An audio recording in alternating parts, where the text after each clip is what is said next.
और भागवत जी ने पूरी विनम्रता से, पूरी गंभीरता से एक बात लिखी है कि जिसने भोजन को पहचान लिया उसको जिंदगी में कभी भी किसी चिकित्सक की जरूरत तो नहीं पड़ेगी। अब भोजन को पहचान लिया माने रसोई घर को पहचान लिया, सीधी सी बात है। और भागवत जी कहते हैं कि जीवन की सबसे बड़ी खोज अगर कोई है तो वो रसोई घर है। और वो कहते हैं कि सबसे बड़ा विज्ञान अगर कोई है तो ये रसोई घर का विज्ञान है, जिसको भोजन विज्ञान कहें या पाक शास्त्र कला कहें, जो भी बात आप कहना चाहें। वो ये कहते हैं कि इससे बड़ी खोज पूरी दुनिया में हुई नहीं और अगले हजारों साल होगी नहीं। इतनी गहरी बात वो कहकर चले गए यहां से। वो कहते हैं कि पिछले हजारों साल में हुई नहीं भोजन से ज्यादा रिसर्च, और अगले हजारों साल में होगी नहीं।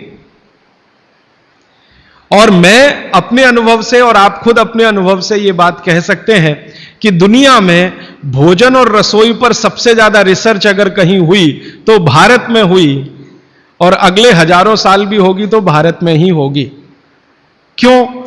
दूसरे देशों में भोजन ही नहीं है, रिसर्च क्या करेंगे? हो भोजन तब तो रिसर्च करें। आप में से बहुत सारे लोग यूरोप गए होंगे, अमेरिका गए होंगे। आप देखिए भोजन क्या है उनके पास, ले दे के एक पाव रोटी और डबल रोटी। अब वो आलू से खा लो या प्याज से खा लो, प्याज से खा लो कि आलू से खा लो। उसको बीच में काट के प्याज भर लो या प्याज बगल में रख के खा लो। उसको पिज्जा कह दो, बर्गर कह दो, हॉट डॉग कह दो, कोल्ड डॉग कह दो, वो प्रिपरेशन तो एक ही है ना। और वो प्रिपरेशन है मैदे का, मैदे को सड़ाकर बनाया हुआ। इसके अलावा उनके पास कुछ है नहीं जिसको फूड स्टफ कहा जाए, माने सॉलिड भोजन, मुख्य भोजन कहा जाए। वो उनके पास एक ही है, पाव रोटी, डबल रोटी। उसको वो मछली से भी खा सकते हैं, गाय के मांस से भी खा सकते हैं, बकरे के मांस से भी खा सकते हैं, या वगैरह वगैरह कहीं से कुछ भीख में मिल गया, दाल चावल वगैरह, तो उसके साथ खा सकते हैं। वो सब भीख में मिला हुआ है, उनके यहां कुछ होता है नहीं। मैं आपको एक छोटी सी जानकारी देना चाहता हूं। एक बार एक विदेशी व्यक्ति से मेरा झगड़ा हो गया। एक जर्मनी का व्यक्ति था, उससे झगड़ा हो गया। झगड़ा कुछ इस बात का था कि भारत महान है कि जर्मनी महान है। ये जर्मनी के लोगों को आप जानते हैं, थोड़ा शॉविनिज्म बहुत है। खराब शब्द है शॉविनिज्म, लेकिन मैं इस्तेमाल कर रहा हूं। वो कहते हैं हम श्रेष्ठ हैं, दुनिया में हमसे बड़ा कोई नहीं, हम सर्वश्रेष्ठ हैं वगैरह वगैरह। हिटलर भी यही कहता था। तो उसकी महानता की हवा निकालने के लिए मैंने उससे कुछ सवाल कर लिए, तो परेशान हो गया। लेकिन जर्मनी की असलियत सामने आ गई। मैंने उसको पूछा तुम्हारे देश में क्या होता है? गन्ना होता है, गन्ना, शुगर केन? तो उसने कहा नहीं होता। आम होता है? आम नहीं होता। केला होता है? नहीं होता। चीकू होता है? नहीं होता। संतरा होता है? नहीं होता। मौसम्मी होती है? नहीं होती। वो बहुत परेशान हो गया, तो कहने लगा देखिए मिस्टर राजीव दीक्षित, कोई भी मीठी चीज मेरे देश में नहीं होती। अब बात आगे करिए। कोई भी मीठी चीज मेरे देश में नहीं होती। एक वाक्य में उसने खत्म कर दिया। फिर मैंने कहा अच्छा चलो, मीठी चीज नहीं, कड़वी चीज पूछते हैं। मेथी होती है? मेथी? मेथी तो मीठी नहीं है। तो मेथी होती है? उसने कहा नहीं होती। पालक होता है? नहीं होता। चुकंदर होता है? नहीं होता। फिर थोड़ी देर में परेशान हो गया, कहने लगा हरे पत्ते की कोई चीज मेरे देश में नहीं होती। तो मैंने कहा फिर होता क्या है? तो उसने कहा दो ही चीजें हैं, एक तो आलू होता है और एक प्याज होती है। तो आलू को प्याज में मिला के खा लो या प्याज को आलू में मिला के खा लो, और कुछ नहीं होता।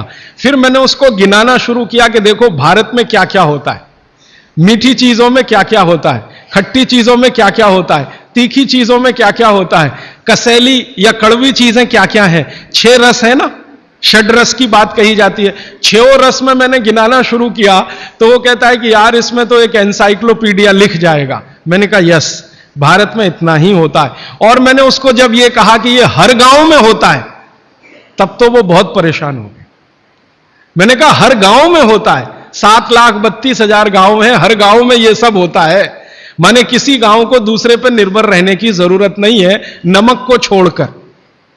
तब उसने कहा कि सच में इंडिया इज ग्रेट। ये ग्रेटनेस है अपने देश की। हमको अगर ये समझ में आती है तो भागवत जी की बातें हमको बहुत अच्छे से समझ में आएंगी। मैं भागवत जी के बारे में एक दो जानकारी और देकर विषय पर आना चाहता हूं, यह भूमिका के रूप में कह रहा हूं। भागवत जी भारत देश के उन महान ऋषियों में गिने जाते हैं जिन्होंने चरक से भी ज्यादा काम किया। यह बात को बहुत ध्यान से आप सुनिएगा, लेकिन मैं विनम्रतापूर्वक कह रहा हूं। अब तक हमने बार बार चरक का नाम सुना है, चरक चरक चरक। भागवत जी चरक के शिष्य थे और चरक ने जितने साल काम किया उससे 1.5 गुना ज्यादा काम भागवत जी का है। चरक जी के जाने के बाद चरक ने जो सूत्र लिखे हैं, जो उनकी खोज है, रिसर्च है, चरक संहिता जो पूरा का पूरा शास्त्र है, उसके एक एक सूत्र को प्रमाणित करने का काम भागवत जी ने किया। प्रमाणित करने का मतलब ऑब्जर्वेशन करना, फिर जैसा रिजल्ट है वैसा ही प्राप्त करना।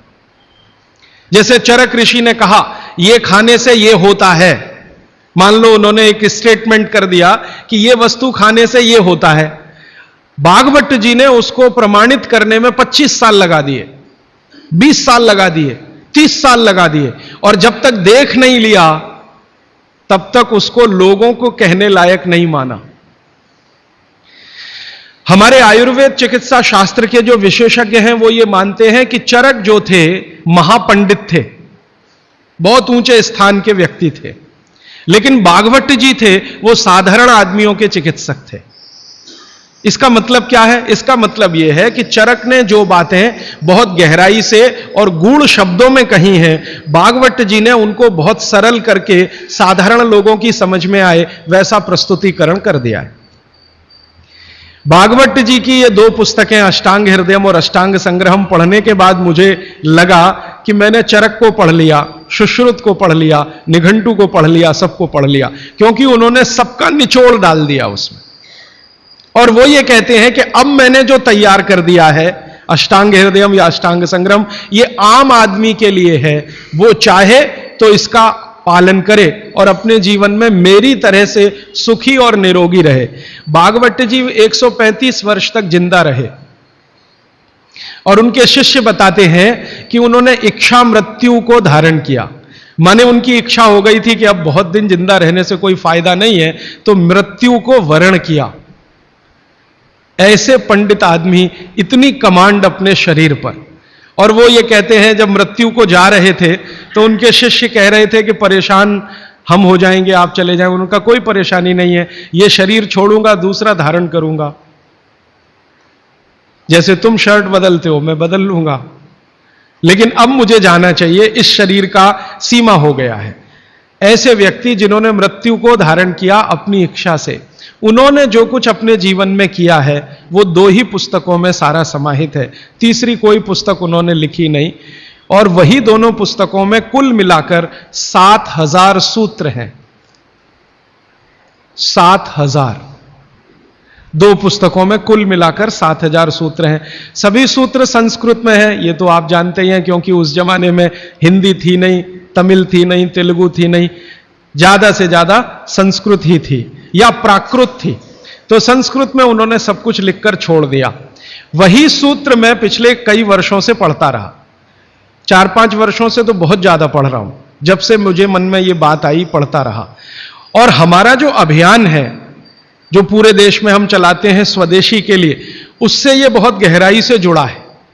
क्योंकि हमारे अभियान में अब तक हम ये बात करते थे ना कि घर में पेप्सी कोला कोका कोला मत लाओ क्योंकि विदेशी पेय है, फिर मैं ये भी कहता था ये पीने लायक नहीं है, टॉयलेट क्लीनर है। बहुत साल पहले मैं बोल के गया था चेन्नई में, अब सरकार ने भी मान लिया है कि टॉयलेट क्लीनर है और वैज्ञानिकों ने सिद्ध कर दिया है कि टॉयलेट क्लीनर है। तो ये बातें हम स्वदेशी अभियान में जोड़कर चलते थे। जब मुझे पता चला कि इसी स्वदेशी अभियान का एक बड़ा हिस्सा है पेप्सी कोका कोला भारत से धन लूटकर अमेरिका ले जा रहा है, ऐसे एलोपैथी चिकित्सा की दवाएं बनाकर कंपनियां उससे भी ज्यादा लूट कर ले जा रहे। एक अमेरिकन कंपनी है, उसका नाम है प्रॉक्टर एंड गैम्बल। उसकी बैलेंस शीट मैंने देखी तो उनका मुनाफे का प्रतिशत 20,000 है, माने 20,000% प्रॉफिट कमा रहे हैं वो भारत में। पेप्सी कोका कोला तो 1000% पे काम कर रहे हैं, प्रॉक्टर एंड गैम्बल 20,000% पे काम कर रहा है। एक अमेरिकन कंपनी है एली लिली, उनका प्रॉफिट परसेंटेज 35,000 है, 35,000% मुनाफा कमा रहे हैं वो भारत में। तो ध्यान में आया कि विदेशी कंपनियां पेप्सी कोका कोला बेचकर जितना धन कमा रही हैं, उससे कई गुना ज्यादा एलोपैथी की दवाएं बेचकर कमा रही हैं। और उस धन को कमाने में भारत के चिकित्सक उनकी थोड़ी मदद कर रहे हैं, क्योंकि वो उन्हीं दवाओं का प्रिस्क्रिप्शन लिख रहे हैं जो ये कंपनियां बेच रही। मैंने बहुत सारे चिकित्सकों से यह पूछने का लगातार प्रयास किया है कि आप इसी कंपनी की दवाएं क्यों लिखते हैं। मान लो एक चिकित्सक है, बहुत पैसे वाला है, प्रॉक्टर एंड गैम्बल की ही दवाएं लिखता है। बंबई में मैंने ये ज्यादा काम किया। और एक है वो एली लिली की ही लिखता है, एक है सेंडोज की ही लिखता है, एक सीबा गायगी की ही लिखता है। तो पता चला कि उनका कमीशन फिक्स है। ये खराब शब्द बोलने के लिए आप मुझे माफ करेंगे, डॉक्टरों का कंपनियों से कमीशन फिक्स है। माने कमीशन जो कंपनी ज्यादा देगी वो उसका प्रिस्क्रिप्शन लिखेंगे। इसका मतलब यह है कि उनको आपकी चिकित्सा से कोई लेना देना नहीं है, उनको अपने कमीशन की चिंता है। और वो कमीशन खाकर ऐसी दवाएं भी लिखेंगे आपको जो जरूरत नहीं है, गैर जरूरी हैं। अक्सर आपने देखा है कि एक साथ कोई डॉक्टर का प्रिस्क्रिप्शन है, 18-20 गोलियां लिखी हुई हैं, 4 सुबह 4 दोपहर 4 शाम 4 रात गोलियां ऐसे खिलाते हैं जैसे सब्जियां खाएं हम।